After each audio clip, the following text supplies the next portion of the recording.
Una alegría muy grande, porque la verdad es que ahora que necesitamos celebrar tantas cosas, que la Falla tenga ilusión y ganas de celebrar cosas me parece perfecto.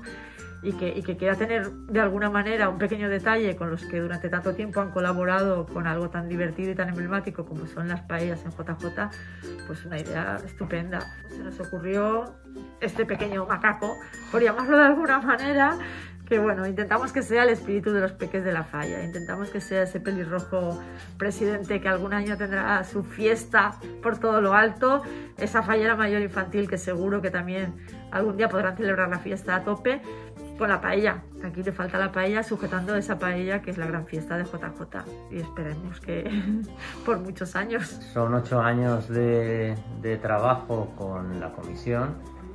Debe haber sido un gusto porque se nos han pasado muy rápido y no éramos conscientes que llevábamos tantos años.